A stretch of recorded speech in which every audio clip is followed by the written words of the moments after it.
Bastião do meu coração, campeão de terra e... Fala aí, família! Comentar um pouquinho aqui com vocês aqui, algumas coisas. Família, esquecendo do jogo de sábado, pensando em algumas coisas aqui. Tava pensando, porque essa situação aí do Vasco é uma situação muito complicada pra gente, que tá há bastante tempo, né?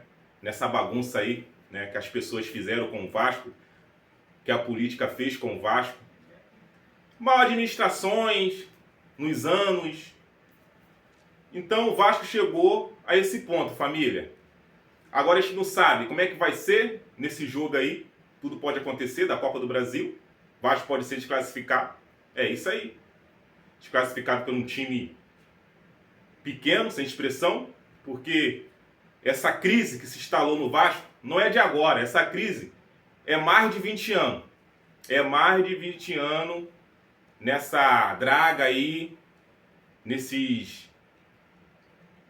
anos o Vasco caiu várias vezes para a segunda divisão, e o culpado disso são as pessoas que esteve de frente dos trabalhos do Vasco. Más gestões, endividaram o clube e outras coisas a mais. Todo mundo sabe o que aconteceu com o Vasco. O Vascaíno, a torcida do Vasco, tá careca de saber, não precisa ficar explicando aqui. Então, família, aí você vê que essa diretoria ela não tem perspectiva nenhuma de melhora. A gente fica vendo, dá um desânimo, família. Dá um desânimo. Esses incompetentes, eles não têm vergonha na cara. Você vê que os caras não conseguem contratações, jogadores de qualidade pro Vasco. E quem sofre? Quem sofre é o torcedor. É eu, é você, é as crianças, os idosos. As pessoas passam, o Vasco fica. Então, é triste essa situação, muito triste. Eu peço a Deus que isso venha melhorar, que isso venha mudar. Porque as nossas crianças, a nossa torcida não merece isso. A gente necessita, a gente precisa de um time competitivo. A gente precisa voltar a disputar títulos, ser campeão dos campeonatos. O Vasco é muito grande, família. Não vamos deixar essas pessoas destruir aquilo que a gente ama. A torcida sempre dando, sempre entregando o seu melhor por amor. A gente fala muitas coisas quando tá com a cabeça quente. Não quero mais saber de nada. Vou esquecer o Vasco. Isso é problema, isso é estresse, mas não adianta. Quando o torcedor tem um amor pelo clube, o torcedor não consegue deixar o clube que ama, não consegue deixar o Vasco. Na outra semana a gente volta, ganha um joguinho, a gente começa, é Vasco, tá? Aquela emoção, porque é o amor do torcedor com o seu clube. Então, a gente fica pensando, aí você vê, a janela já tá fechando, e os caras não conseguem, a incompetência dos caras é tão grande, que você vê que isso reflete no campo.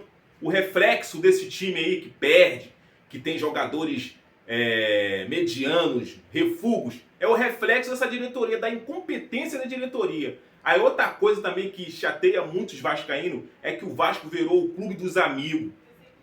Fica empregando amiguinho. O cara, antes da eleição, Pedrinho, nada contra você, Pedrinho, nada contra o seu CPF, aqui não é política, não tem nada a ver. O que importa pra mim é o Vasco, não faço parte de política nenhuma. Mas só que o que é passado antes da eleição, quando você se candidata a presidente do clube, que isso ia acabar, mamata, empregando amiguinhos. E hoje que a gente vê no Vasco pessoas, amigos de você sendo empregado. Muitas vezes o amigo, o filho do parente do diretor tal, é sempre assim. Parente de ex-jogador, amiguinho sendo empregado. Então, nada mudou. Nada mudou. Então, essa diretoria, ela é muito incompetente e o campo grita, o reflexo desse time jogando é o reflexo dessa diretoria incompetente. Os times adversários se movimentaram no mercado, se reforçaram, conseguiram reforços, e o Vasco nada. Saiu aí uma tabela, qual os primeiros times que se reforçaram, hein? Tava lá uma tabela lá, o Vasco era o último que não gastou. Qual os times mais que gastaram no mercado de contratações? Aí saiu essa tabela, o Vasco lá em último, cara. É lamentável isso aí, precisando. A gente tem uma necessidade no setor do time, do elenco e a diretoria não consegue contratar. Ano passado, de novo, na necessidade de um zagueiro, se tivesse um zagueiro bom, a gente ia chegar numa final ou poderia ser campeão da Copa do Brasil, porque seria Vasco contra o rival e clássico tudo pode acontecer. Clássico tudo pode acontecer, então por que não alcançou melhores posições ou conseguiu conquistar outros objetivos maiores por falta da incompetência da diretoria quem contrata? Então, Pedrinho, eu acho que você está perdido, entendeu? Eu acho que você tem que mudar essa postura sua, esse pensamento de que as críticas são que, estão me perseguindo porque é política. A política faz isso. Não, não é política. Política, isso não é política. É o reflexo que a gente está vendo dentro de campo. A torcida do Vasco já está sofrendo muitos anos, cara. Isso é chato. Aí sabe o que vai acontecer daqui a pouco? Um time grande desse?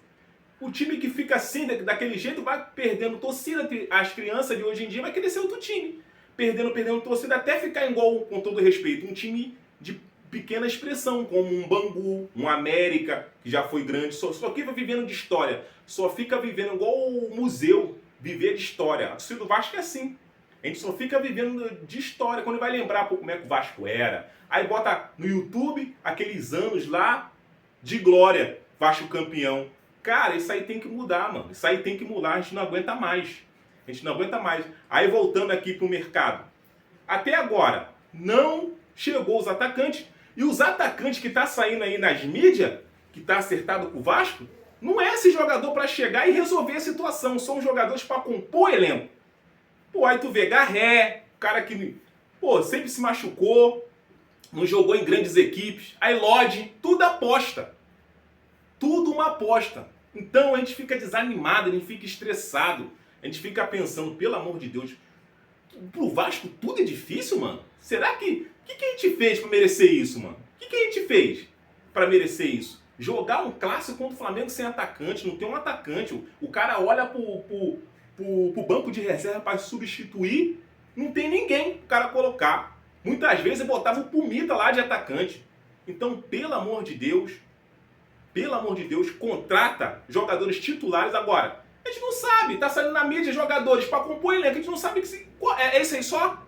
Só é isso mesmo? Aí vai pra...